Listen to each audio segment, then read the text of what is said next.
Hello everyone, welcome to the Sanctum. This is Ale, and happy Halloween.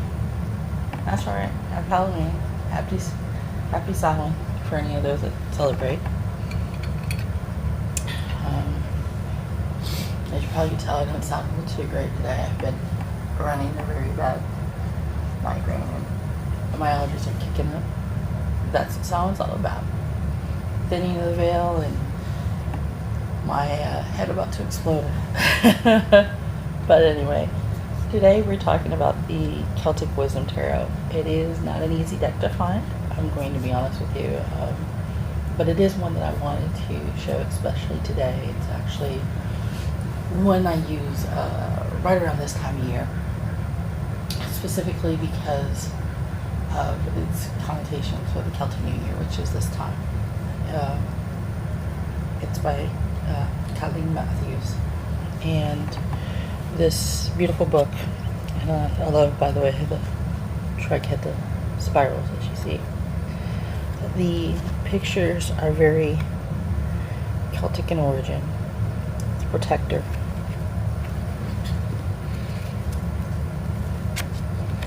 The elopement of art. Revelation of art. So the cards are not quite the same as the four suits that we're used to. Don't even think about it, puppy dog. I see you. The King of Knowledge. The Revelation of Battle. The Elopement of Skill. The Woman of Art. But you notice that they're all things that are pertaining to what the Celts were known for. The Queen of Knowledge. The Shaper.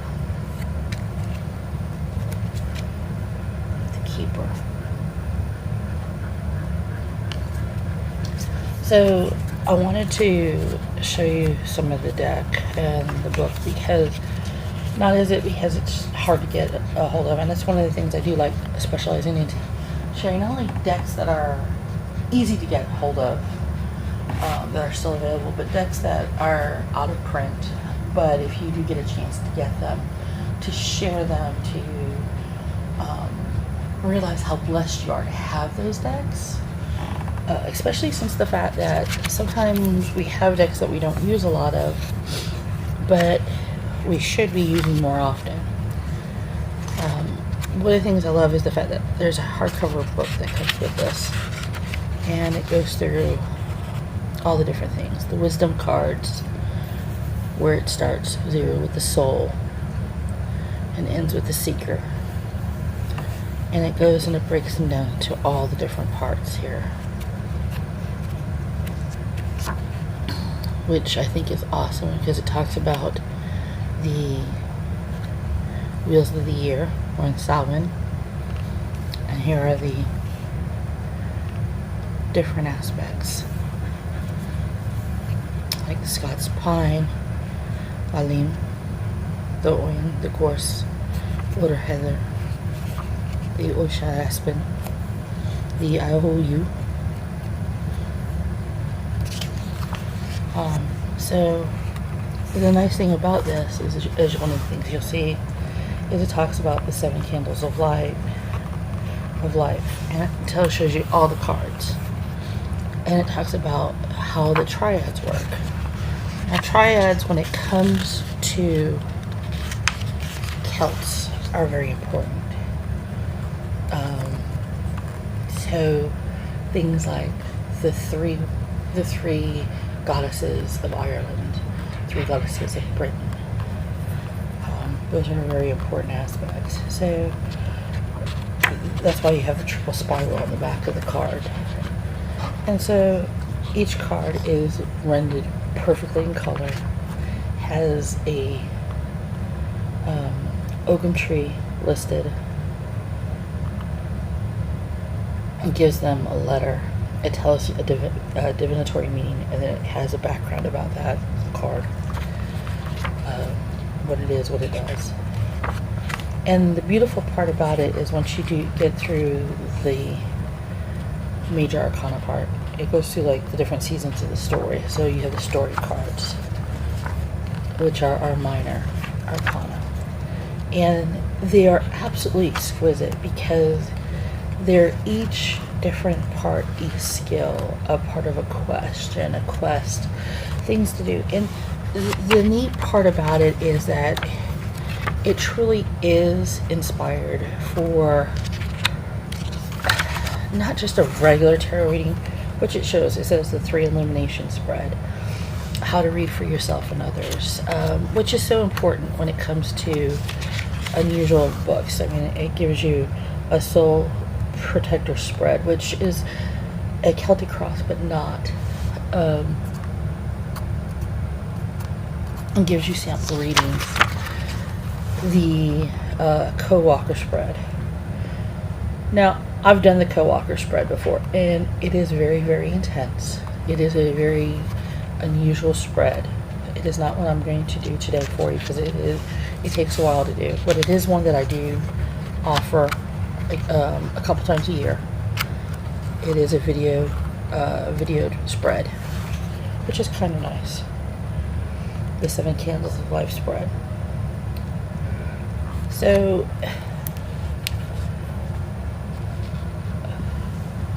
the thing about this deck that I love the best about it is that it really, truly gives me a piece of my heritage, but it also gives me a piece of what it means to be part of the whole, part of the humankind universe, part of the universe, period. In this day and age, there's so much divisiveness. There's so much about what we do wrong for the world, what we do not do, but we don't hear enough about what those who are doing right aren't doing. People who are taking care of each other, people who are taking care of the world. And one of the things I love about these cards is it helps you to know your skills. It helps you to know what you do right. And it encourages you to be bold and be brave. Now these cards are big. As you can see, they fit in my hand just barely. So if you ever do get them, be warned, if you have small hands, they will be hard to shuffle. Riffle shuffle is one of the easier ways to do it. It is, I find it's easier to shuffle them when possible.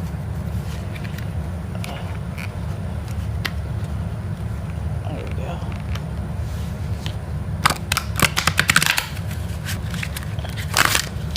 There we go. Perfect. And we're going to pick with the Celtic New Year, what is the greatest good, the greatest knowledge we need to have going into the new year? What is the greatest good we need to know going into the new year? Foundation of knowledge reversed.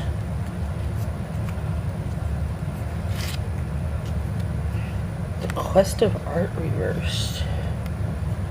And this one's popping out. Judgement of battle. Alright. Put these back on my wand and my thumb. And let's talk about these cards. Now, what I'm going to do is I'm going to read the definitions and we're going to talk about it. Like most books, you can read a lot from the book and learn a lot just from that alone. And again, you can also learn from just picking up things. And the nice thing is about like from the numbers and the core cards, they give you different definitions just from that alone of what it's from. Like the foundations cards, like there are the harmony surrounds the principles of each treasure. The quest cards, which are the culmination principle of the 4 treasures. which by the way are awesome. And because of this card here, that's the quest of wisdom, by the way. Because that's salmon. Salmon and when it comes to salmon and Celts, don't even think about it, dog. You're doing it, you are thinking it. Don't even think it. I swear to God, I will. Thank you. I swear he does it every time. You're thinking it. No, back, you puppy dogs. Lay down. No, you cannot join into the conversation. You have not been invited. So, and of course, judgment does sound like it is a judgment of sorts, but it's also it's about teaching the essence of something. It's about it's like a physical enactment of a principle. So let's talk about each one of these aspects for the different portions here for knowledge. Okay. So one of the things that happened for the foundation of knowledge, and for knowledge being reversed, it's also about cultural jealousy. It's about envy, parsimony. It's about being unable to receive acts of selfishness that endanger community, being shortchanged and expected payments. Yeah, this is way too much like what we've been seeing lately. We have seen way too much cultural jealousy, not just in the United States, which, yeah, we're heading in a really wrong path right now, and I apologize to the rest of the world. But even in the other parts of the world, there have been jealousies between different cultures, different people within different countries, for no really good reason. I mean, we are different. We are supposed to be different. We have different cultures and backgrounds that we bring to benefit the whole. We should be grateful for our backgrounds to become blessed for each other. And we don't do that. And that's one of the things it's telling us to know and to be aware of. That this is happening. It's not going to stop at the beginning of the new year. That's what it's saying. Beginning of the year, this is still going to be happening. We need to be aware. Now for the quest of the art. One of the things that it talks about with the quest of the art, and it being upside down, reversed, it says it's about unhappiness. It's about a quarrelsome home life. It's about strife. It's about dishonor and betrayal, criminal destruction, a wasteland, unhappiness, and discontentment. How many of us have been feeling that way lately? How many have been in that mode of things are changing and things don't feel right, and because of that, we've been having less of a feeling of happiness in our life. It's saying for the first part of the new year, going into probably the second part of the middle of the year, there's going to be some stretches where bumps in the road where we're going to feel some discontentment, we're going to feel some unhappiness. There's going to be some problems because you know what? Life and growth does not happen without bumps in the road. I mean, let's be honest, if we were fully happy all the time, we'd stagnate. But there's a difference between stagnation and being happy and having bumps in the road that happen in total chaos. What we're looking at here is that how you handle that discontentment, how you handle the strife, how you handle the quest for this wisdom, the wisdom of the art. What brings you contentment? What can you do to overcome those moments of strife, of discontent? That's what this is telling you. Don't let this unhappiness, this cultural challenges, these discontent times, this hatred that's growing right now that needs to be shoved back so hard that it will never ever happen again. What do you do to make things go good? That's what these are saying. And Judgement of Battle. Judgement of Battle is all about recuperation and convalescence. It's about respite. It's about solitude and retreat. It's about taking the pressure off, a space of meditation, a time to assimilate ideas and projects. So the story of the Judgement of Battle is about young Satanta, who was too busy playing early to accompany King Concobar to the feast given by Cuchulainn Smith, and when he did follow onward, it was long after Cuchulainn had unleashed his fierce hound. Santana wrestled with the hound and killed him. The company came out when they heard the crowd cry, and when Cuchulainn complained about the loss of his watchdog, Santana promised to stay to the dog's stead and guard Cuchulainn's property. The druid Cathbad had judged this was a fair recompense, and moreover changed Satanta's name to Cuchulainn, or the Hound of Cuchulainn. So, the soul wisdom of the card says, the achievement or winning of a thing, just like any period of great exertion, labor, or illness, is followed by a period of rest or of assimilation. Where is such a space in your own life now? And it's telling us that we're going to go through all this, and there's going to be a period of time where we can rest and we can think about this, think about what we're going through. And I'll be honest, for me, I've had a slight period of this rest, probably about a week ago. I took a couple of days offline.